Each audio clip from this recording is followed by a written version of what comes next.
I tell people, look, if you're going to have alcohol over cake, that's fine. Some of the things to consider is just know that with alcohol consumption, you will affect your hormones. There's no doubt about it. So I always point to research on the decrease in output of thyroid stimulating hormone with alcohol consumption. Also, I believe it's about decrease about 63% of your normal growth hormone output at night when you drink a glass of wine. With 2 glasses, you're looking at about 81% decrease in growth hormone. And if you don't know, you do naturally produce growth hormone when you sleep. However, with alcohol consumption, that does not happen pretty much. You pretty much about 50% of your growth hormone is going to be, it's gone when you drink. In this particular study, it was wine was the source of ethanol. So, from a hormonal perspective, not very, very good. So, one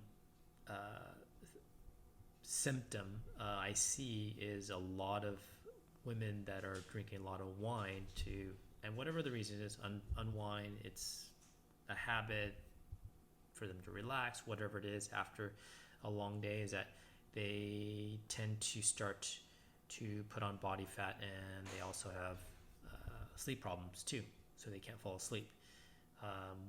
The other factor in terms of wine or alcohol consumption is that, remember, when you have wine or you have alcohol, any sort of alcohol, you're causing your blood sugar to go up rapidly.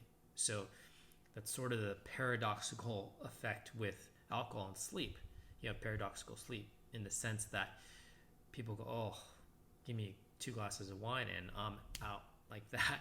And they go, it's better than NyQuil or any sort of sleeping medication, whatever their choice is.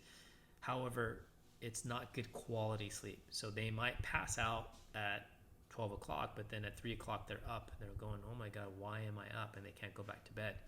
And that basically just has to do with your blood sugar and cortisol. So as your blood sugar spikes and it starts dropping, that's when people get sleepy, they get tired. So they fall asleep, and then several hours later, their cortisol tends to bump up because their blood sugar goes too low. So it's just a normal physiological function. As your blood sugar drops too low, then cortisol gets squirted out, and that helps bring your blood sugar back up to normal because your body is sensing that as an emergency state.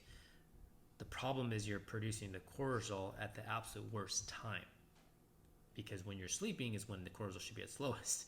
And then people get stimulated and they wake up. And then obviously now you're having a disruption of sleep, and a disruption of sleep will further affect your hormones. So there's quite a bit going on with alcohol consumption. And then we haven't even talked about the issues on the gut and the tight junctions there. So ultimately, you can create a pseudo-like leaky gut with alcohol consumption.